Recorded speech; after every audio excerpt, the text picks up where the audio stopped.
Hello students, class 9 economics chapter the story of village Palampur. I told in previous lecture about the multiple cropping. And topic was then how to increase production. How to increase production. In this topic I told about the multiple cropping and now told modern farming method. Modern farming method या modern output. Here students, in multiple cropping we have to study about the rabi season, kharif season, how to crops grow by the farmers and used to electricity for irrigation system. Here students, modern farming यानी in other way we can say increase the production. Increase the production. How to increase production यानी कैसे जो है वो production increase किया जाए. So modern farming method for higher yield. Higher yield means new variety and the यानी type of HYV seeds. HYV seeds. So here students the piece of land during a single season यानी हम कहते थे कि crop produced in a given single any piece of land during a single season and the mid any modern farming method any mid 1960s mid 1960s students यानी जो हमारी modern farming method था वो 1960s के mid में हमने उसको use किया. And traditional seeds needed less irrigation. Traditional जो सीड्स थे स्टूडेंट्स, ट्रेडिशनल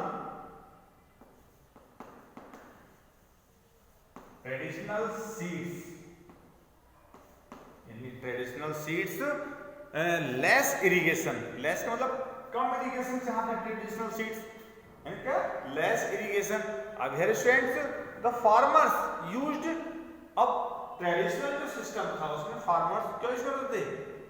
काउ का डंग यानी एनिमल्स डंग यानी जो एनिमल्स की जो बनी जो वेस्टेज थे उससे जो क्या थी जो फर्टिलाइजर्स थे जो जैसे ना खाद उसको यूज करते हैं उसका यूज करते. What after that all these the rapidly available यानी अब क्या है जब green revolution when the green revolution यानी mid 1960 green revolution students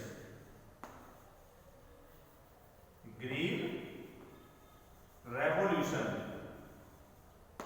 started in mid 1960 यानी जो हमारी ग्रीन रेवोल्यूशन थी वो मिड 1960 में स्टार्ट किया गया.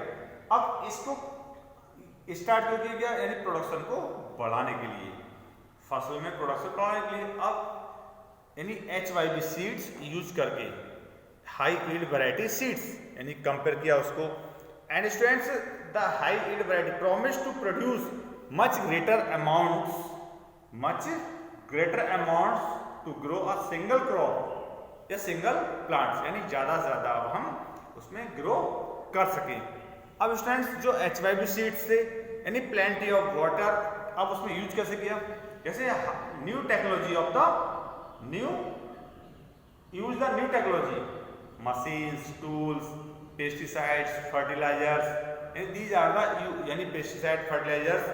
तो इनको यूज करके क्या मिला? रिजल्ट क्या मिला कि higher yield were possible only for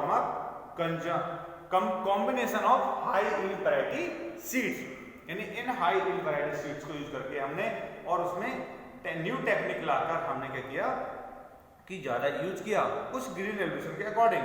अब ग्रीन रेवोल्यूशन कब आई? मिड 1960. अब इस ग्रीन रेवोल्यूशन में जो क्रॉप्स थी मेनली जो क्रॉप्स थी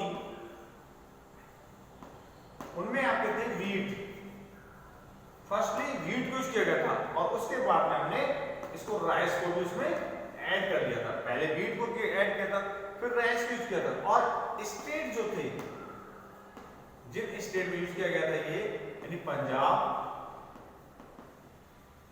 and Haryana. After that Uttar Pradesh यानी western part of Uttar Pradesh western part of Uttar Pradesh students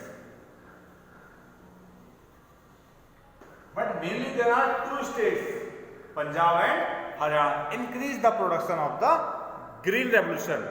In previous Palampur firstly used the 1300 kilometre per hectare, यानी पहले जो यूज करते थे ग्रीन रेवोल्यूशन से पहले 1300 kilogram per hectare, and now after the green revolution use the HYP seeds 3200 kilometre per hectare, यानी जो production था उसमें क्या हुआ, प्रोडक्शन का इंक्रीजमेंट हुआ।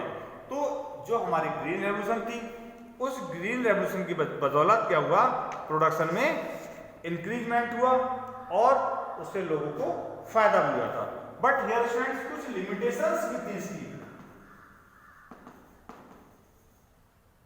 इसकी कुछ क्या थी, लिमिटेशंस भी थी स्टूडेंट्स। ग्रीन रेवोल्यूशन की लिमिटेशंस क्या थी, इसमें जो लिमिटेशंस थी उसमें क्या है कि chemical fertilisers provide minerals which dissolve in water, यानी इसमें क्या है, जब हम ज्यादा जो हम क्या करते हैं इसमें फर्टिलाइजर्स यूज करते हैं, हम इसमें fertilisers and pesticides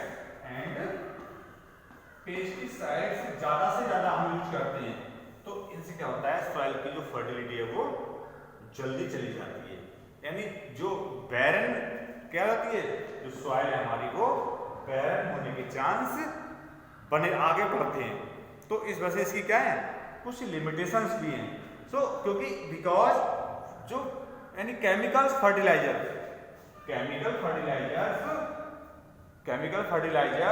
can kill bacteria and other micro organism in the soil. जो सॉइल में हमारे बैक्टीरिया और जो माइक्रो ऑर्गेनिज्म होते हैं, जो सॉइल को हमारे क्रॉप्स को फायदा पहुंचाते हैं, उनका क्या होता है, वो उनको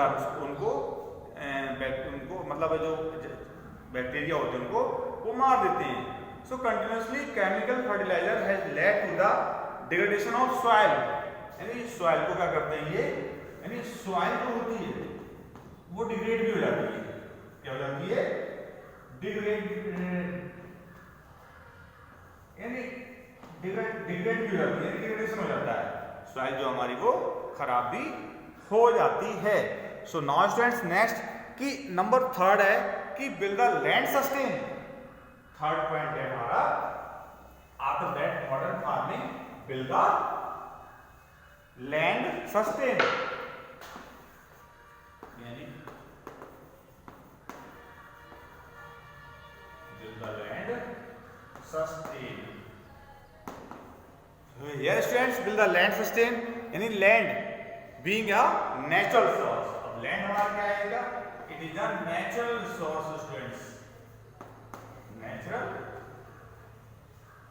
natural source, and here students so it is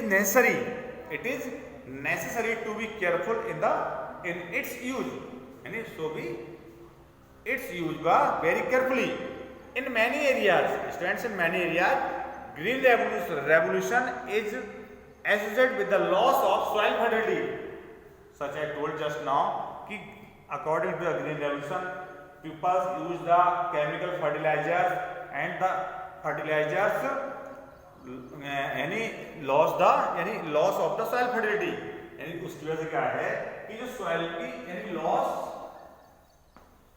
of the soil fertility,